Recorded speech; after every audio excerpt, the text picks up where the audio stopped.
Првично морам да се осврнам на претходниот говорник од редовите на ВМРО ДПМН Врховистичко, валјда? Не, пошто кога гледам како бивши функционери од СДСМ ги боли македонизмот, просто јасно ми е зашо денес гледам една капитулација на ДПМН Врховистичко. Во 2017 кога се избираше Џафери за спикер, тогаш СДСМ само за споредба имаше 49 пратеници, ДУИ имаше 10 пратеници. Сега гледаме како партија која се нарекува дека е последниот бастион во одбрана на македонизмот со 61 пратеници ја дава втората најважна функција на државата во партија која до пред една година беше дел од криминалниот режим на Заев. Повторно се докаже дека ова партија нема капацитет да ги спречи сите антимакедонски процеси од 2001 и натака. Затоа што сето она што ДУИ го доби во претходниот мандат, сега само ќе биде надградено со една косовска платформа која ја представува коалицијата на Вреди.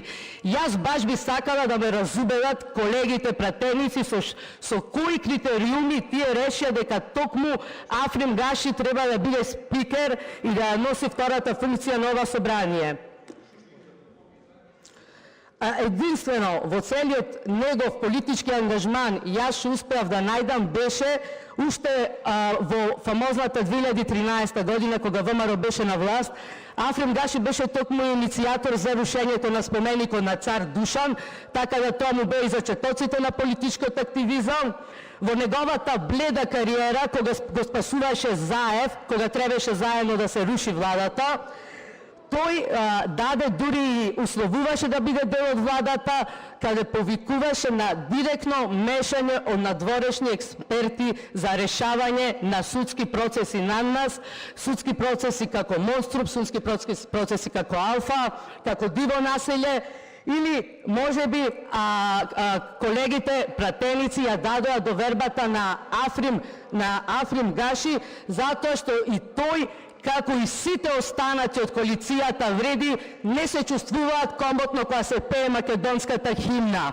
Јас оно кое што сакам да го кажам и воопшто не дискутирам дали е проблематично тоа што Африм Гаши е албанец. Не, за нас е проблематично затоа што и Африм Гаши, како и претходниците од ДУИ е еден обичен необалист кој ја мрази ова држава, кој не ги почитува символите на ова држава. Африм Гаши беше дел и од самата БЕСА, од самото нејзино основање, кој во нејзиниот статут има редефинирање на државните символи. Во било која нормална европска држава, оваа партија ќе беше прогласена за антидржавен елемент, овие партии ќе беа предмет на безбедносните служби, а ние сега гледаме како токму овие партии кои нудат отворен иредентизам и отворен сеционизам, сега им ја даваме втората најголема функција во државата и за жал колеги пратеници од ВМРО ДПМН не научивте од Груевски дека оваа функција никогаш не треба да се даде на човек надвор од вашата партија. Во однос на идеолошката платформа на коалицијата Вреди, која еве јас чекам пратениците да ме разубедат, она што може да се види е дека ние сега ја заменавме тиранската платформа со косовска платформа. Ако Али Ахмети одеше кај Еди Рама да подпишува декларации, сега ние ќе го имаме Африм Гаши и Билал Касами кај Курти како ќе подпишуваат платформа за Македонија да биде трета албанска држава.